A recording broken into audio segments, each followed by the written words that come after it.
सुन्नी मुसलमानों, एक बात सुन लो, कई मर्तबा बोल चुका हूं, आज फिर दोहरा रहा हूं। अखबारों में, रेडियो में, टीवी में आप यही बात सुनते हैं, पूरी दुनिया का मुसलमान परेशान है। सच्ची बोलना,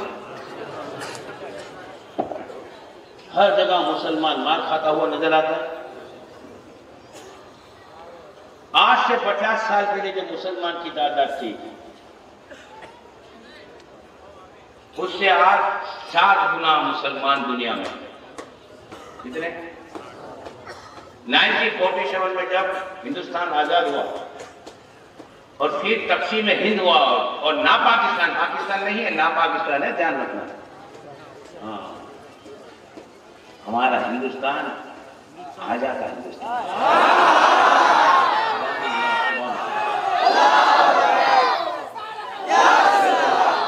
वो नाम का पाकिस्तान है, हकीकत में ना पाकिस्तान है।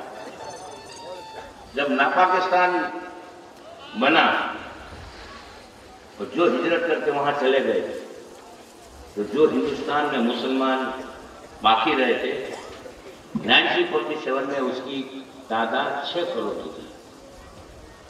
आज हम 30 करोड़ हैं। इसके बावजूद भी जितने जलील हम आज हैं, इतने कभी थे। बोलो, सच्ची बोलो, दिल पे हाथ रख के बोलो। इसकी वजह क्या है मालूम है? आज हर जगह मुसलमान दबता है, डरता है। लॉर्ड कर्जन जो अंग्रेज वायसरॉय था, वो एक जगह लिख गया है कि दुनिया की कोई भी ताकत मुसलमान पे हुकूमत नहीं कर सकती जब तक मुसलमान के दिल में उसके नबी की मोहब्बत है।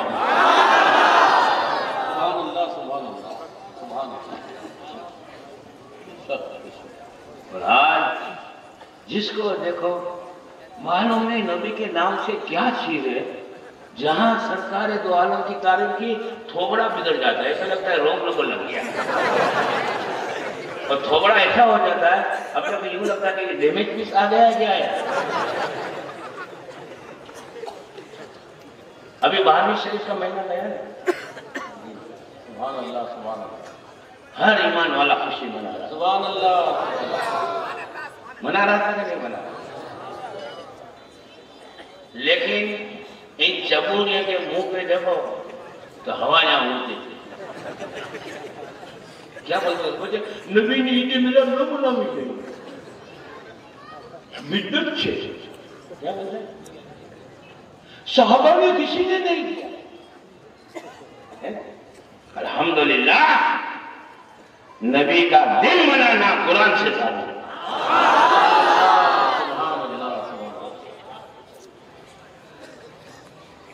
अरे हम नबी का दिन मनाते हैं तो नबी का जिक्र करते हैं ना, वो कुछ करते हैं? सच्ची बोलना, जब हम 12वीं शरीफ का जुलूस निकालते हैं, सरकार के इंसान में नाक पढ़ते हैं, सरकार का जिक्र करते हैं, तो सरकार का जिक्र करना ये अल्लाह ताला की सुन्नत है।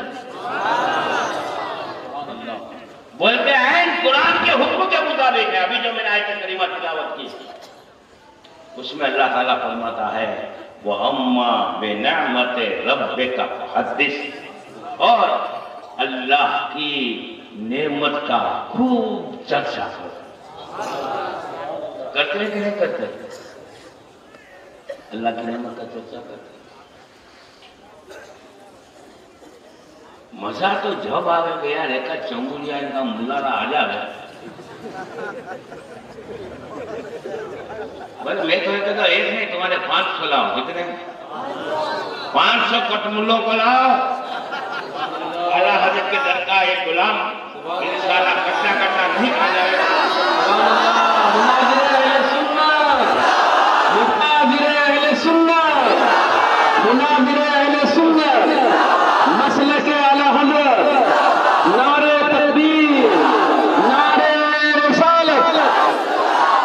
सुभान अल्लाह, सुभान।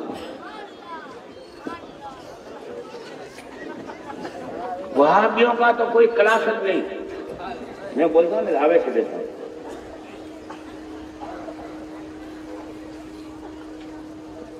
तकरीबन 16 साल हो गए मैं यही चैलेंज देते आ चला आया हूं कि अपने बाप की जायज औलाद हो तो मुनाजरे के लिए आओ। कोई आता नहीं है, होए तो आवे ना।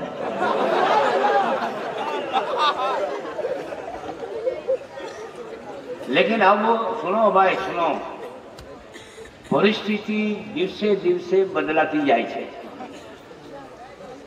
आज से 10 साल पहले वहाबियों का, तबलीग जमात वालों का बहुत जोर था कि नहीं था? हमें एले हदस का जोर आ गया कि नहीं? अच्छी बोली। वजह क्या हुई मालूम है? कि राजा सऊद की 2 बेगम थी। कितनी बेगम थी? एक वहाबिया बेगम, एक सल्फिया बेगम। सल्फिया माने एले हदीस। अने दोनों बेगम एक दूसरे की शौक थी।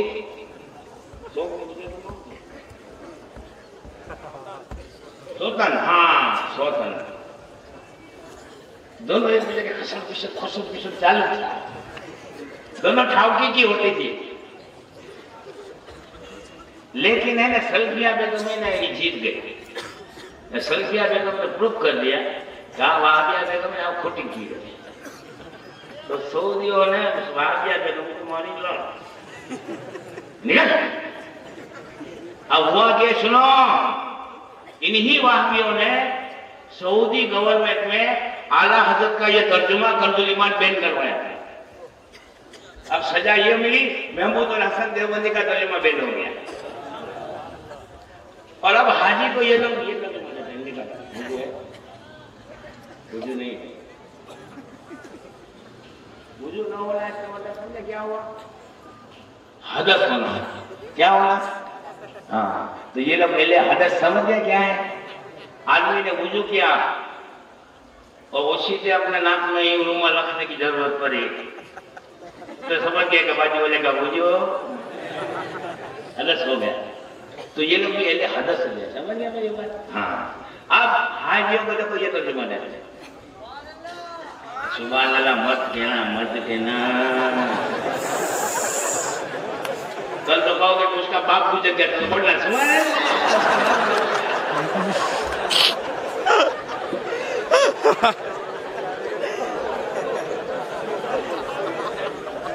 आप देखो हाजियों को ये तर्जुमा देते हैं और ये तर्जुमा है मौलवी मोहम्मद मोहद्दिस जुनागदी अहले हदस का। लेकिन क्या है मालूम है?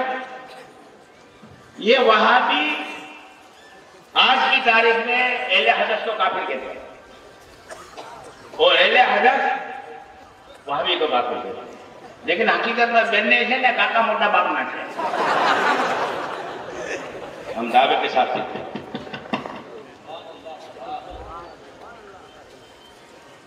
इनका शजरा देखो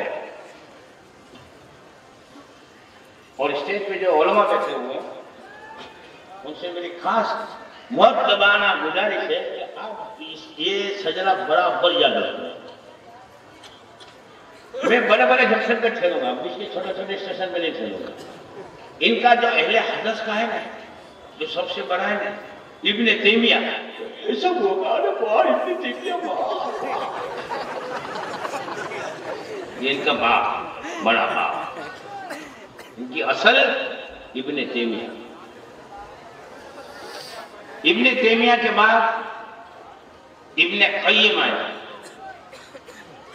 इब्ने क़य्यिम के बाद काजी शौकानी आया और काजी शौकानी के बाद मोहम्मद इब्ने अब्दुल वहाब नजदी आया और मोहम्मद इब्ने अब्दुल वहाब नजदी के बाद इस्माइल दहलवी आया। और ये इस्माइल दहलवी है ना, ये जंक्शन है। यहां से 2 लाइन अलग हो गई, एक वाया विरंगम, एक वाया घोलका नंदुका।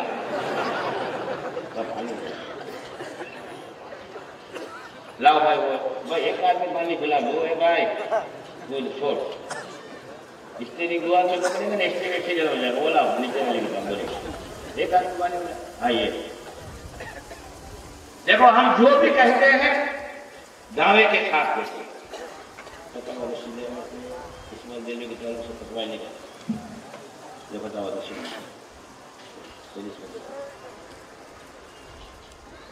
भाई बोले पप्पू भाई कहाँ गया? भाई भट्ट में आओ।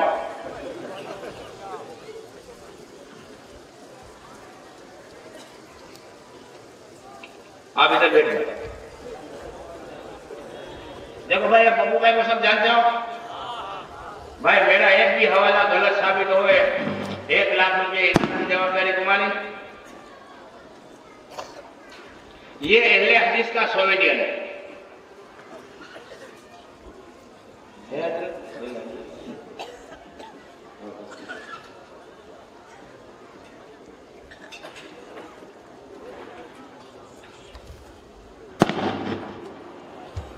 फटाखड़े बोलते हैं कि देखा हमारे यहाँ हर जगह होता है, लेकिन हम मैंने इनसे डरते नहीं है।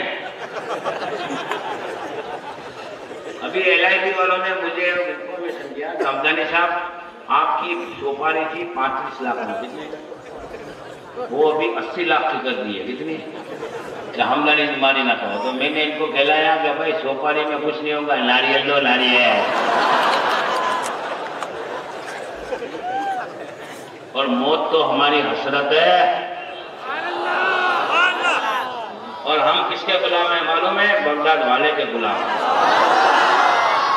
और आला हजरत फरमाते हैं क्या दबे जिसपे हिमायत का हो पंचा तेरा, क्या दबे जिसपे हिमायत का हो पंचा तेरा, शेर तो खतरे में रहता नहीं पंचा तेरा। सुभान अल्लाह। इस निशानी के जो सद है सुभान अल्लाह नहीं मारे जाते। सुभान अल्लाह। इस निशानी के जो सद है नहीं मारे जाते, हश्र तक मेरे गले में रहे पट्टा। सुभान अल्लाह सुभान अल्लाह।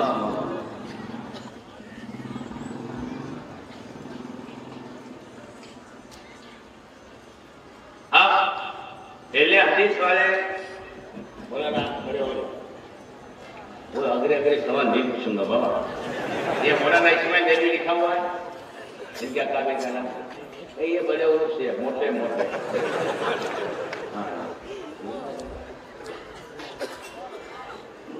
ये अहले हदीस भी इस्माइल देवी को अपना इमाम पेशवा मानते हैं, और ये वहाबी लोग भी इस्माइल देवी को देखो मेरे से फतावा रसीद दिया। कौन देखेगा? हवाला पर टेलीफोन करेगा, तू नहीं चलेगा। बोला साहब खाली नाम बोलना, कोई वगैरह की बात नहीं। देखिए मैं पढ़ता हूँ, फतावा रख दिया है तो माइक मुंह पे रखो। मौलवी रशीद अहमद गंगोई के फतावे का मजमुआ है, शाये करने वाले मकतबे रहीमिया देवबंद है, सफा नंबर 50 है, 51 है। और इसका हेडिंग क्या लिखा है? मौलाना शहीद को काफिर कहना। हाँ, तो ये क्या बोलते हैं? मौलाना इस्माइल शहीद ऐसा बड़ा जबरदस्त बोली था ना, तो कोई इसको काफिर कहेगा ना तो ही काफिर हो जाएगा। वाह, वो काफिर करने वाला है। नबी की शान में गुस्ताखी करेगा और उसको उलमा हुमैन शरीफ कहते मक्का और मदीने का आदमी काफिर का बताओ, तो क्या बोलते? बोलो काफिर को काफिर नहीं कहना चाहिए। अरे वाह, किसको काफिर नहीं कहना चाहिए? तो पहले तो बोलते काफिर कह दिया, क्या बोलते हैं? काफिर को तो पहले तो काफिर कह दिया। इसका मतलब यह कि घोड़े को घोड़ा नहीं कहना चाहिए, तो गधा कहना। अब इस्माइल शहीद को इतना बड़ा बुजुर्ग कहते हैं कि मुत्तबे सुन्नत था और शिर्क और बिदअत से रोकने वाला वली कामिल। तो वहां भी इस्माइल देवी को अपना इमाम मानता है, अहले हदीस भी, यानी इस्माइल देवी ये वहाबियों का और अहले हदीस का जंक्शन है ना। यहां से दो लाइन अलग हो गई। वहाबियों में आया मौलवी कासिम नानवी, फिर आया रशीद अहमद गंगोई, फिर आया मौलवी महमूद अल हसन देवबंदी, मौलवी याकूब नानवी, मौलवी अशरफ अली थानवी, मौलवी खलील अहमद अम्बेडवी, मौलवी यूसुफ कांदलवी, मौलवी इलियास कांदलवी, मौलवी इनामुल हसन और मौलवी जकरिया सारंगी। ये इनका आपको वेलो।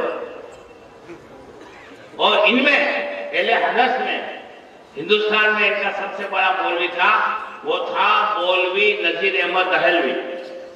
फटावा सामने आएगा,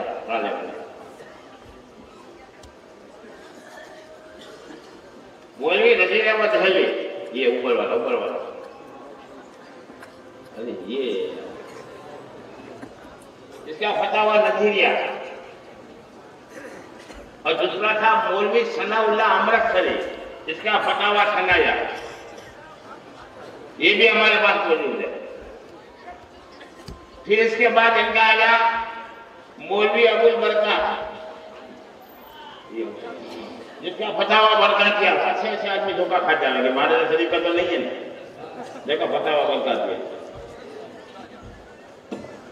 फिर इनका एक ऐसा जबरदस्त आलिम आया है जिसमें ये लोग नाश करते हैं, जिसका नाम था नवाब सिद्दीक हसन खां भोपाली। सुनो, ये असल में कन्नौज का था। कहां का था? और 350 किताबें लिखी थी। कितनी? 350 किताबें लिखी थी। और अभी मैंने बताया ना, अशरफ अली खान में तो बिल्कुल चौपट था। दबोरी, मवाली, रशीद अहमद गंगोई भी ऐसा था, चोर का भाई घंटी चोर। लेकिन देवबंदियों में एक कासिम नानवी में कुछ इल्मी सलाहियत थी, लेकिन कासिम नानवी की इल्मी सलाहियत मौलवी खलील अहमद अम्बेडकरी की इल्मी सलाहियत के पास कुछ नहीं। यानी कि देवबंदी जमात में जो ज्यादा भी सलाहियत रखता था वो खलील अहमद अम्बेडकरी था, जिसकी ये किताब है बराए निकाते। हम हवाले के सिवा कभी कोई चीज नहीं बताएंगे। पप्पू भाई ने लाख रुपया रोकना रखा है, अगर कोई माई का लाल है इनाम लेने वाला तो आवे है। सुभान अल्लाह। तो ये नवाब सिद्दीक हसन खां भोपाली इतना जबरदस्त आलिम था कि खलील अहमद अम्बेडकरी भी इसके सामने मुनाजरे के लिए तैयार नहीं होता। नवाब सिद्दीक हसन का नाम सुनकर खलील अहमद अम्बेडकरी का पाजामा गीला हो जाता है। और ये नवाब सिद्दीक हसन खां भोपाली दुनिया के किसी आलिम को खातिर में नहीं लगा। वो यही कहता था कि मेरे मुकाबले का आलिम आज तक पैदा, लेकिन अगर वो कंट्रोल होता था तो एक जात से कंट्रोल होता, और वो थे इमाम इश्क मोहब्बत।